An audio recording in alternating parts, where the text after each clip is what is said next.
पश्चिम बंगाल के उत्तर 24 परगना जिले के बसीरहाट उपमंडल अंतर्गत हसनाबाद के काटाखाल इलाके में बांग्लादेशी ड्रोन देखे जाने की खबर से इलाके में दहशत फैल गई है। बता दें कि घटना की जानकारी मिलते ही पुलिस और बीएसएफ के जवान मौके पर पहुंच गए और जांच शुरू कर दी गई है। स्थानीय लोगों के अनुसार कल रात कुछ युवक काटाखाल पुल के पास बैठे थे, तभी उन्होंने देखा कि एक ड्रोन बांग्लादेश की ओर से उड़ता हुआ सीमा पार कर भारतीय क्षेत्र में दाखिल हुआ और युवाओं ने तत्परता दिखाते हुए ड्रोन की तस्वीरें और वीडियो अपने मोबाइल फोन में रिकॉर्ड कर लिया। आपको बता दें कि इस घटना के बाद लोगों का दावा है कि बांग्लादेश की दिशा से 2 और ड्रोन भारतीय सीमा क्षेत्र में दाखिल हुए और कुछ समय तक चक्कर लगाकर वापस लौट गए। घटना की जानकारी तुरंत हसनाबाद थाने को दी गई, जिसके बाद हसनाबाद और हिंगलगंज थानों की पुलिस मौके पर पहुंची। साथ ही स्थानीय बीएसएफ कैंप के जवानों ने भी घटना स्थल पर पहुंचकर क्षेत्र की घेराबंदी कर ली। बता दें कि ड्रोन गतिविधि के कारण स्थानीय लोगों में भय और चिंता का माहौल बन गया है। वहीं पुलिस और बीएसएफ ने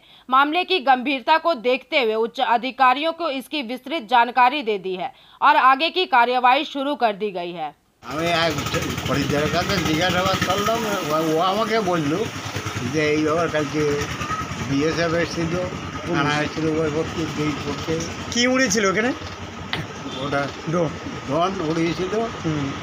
তোমরা কি স্থানীয় বাসিন্দা? এখানে স্থানীয় বাসিন্দা। আতঙ্কে আছেন আপনারা? এখানে সেটা তো অবশ্যই থাকছে। কি নাম তোমার?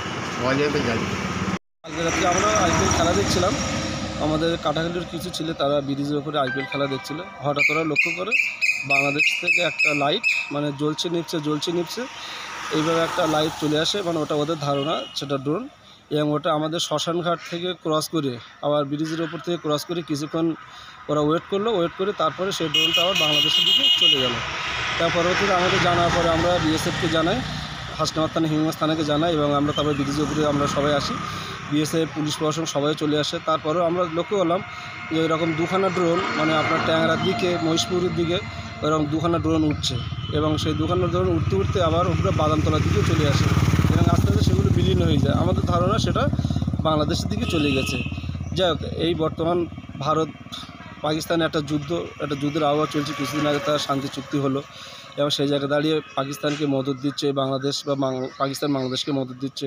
বর্তমানে বাংলাদেশের যে তদারকি সরকার, সেও টালমাটাল অবস্থার মধ্যে আছে। ঠিক সেই রকম জায়গায় দাঁড়িয়ে যদি বাংলাদেশ এই ড্রোনটা যদি ভারতবর্ষে পাঠায়, তাহলে এটা সত্যি মানে খুবই আতঙ্কের ব্যাপার।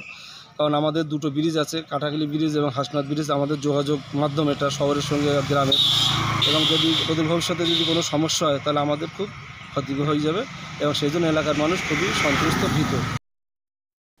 Bureau report, PBTV news. Raniganj শহরের এনএসবি রোডে অবস্থিত সুসজ্জিত এবং মনোরম পরিবেশে অতিথিদের পরিষেবার জন্য তৈরি অতিথি in hotel and restaurant. Hotel অতিথি ইন পরিষেবায় থাকছে অত্যাধুনিক সুবিধাযুক্ত এসি রুম। অতিথি ইনে পকেট ফ্রেন্ডলিতে আপনি পাবেন single and double bedroom. Festival সিজনে থাকছে স্পেশাল ডিসকাউন্ট। তাই উৎসবে অনুষ্ঠানের যে কোনো দিন পাশেই পাবেন হোটেল অতিথি in, metro plaza, NSB road, Raniganj, Muthoot finance building. যোগাযোগ করুন এই নাম্বারে 7872933666 এবং 9434133666।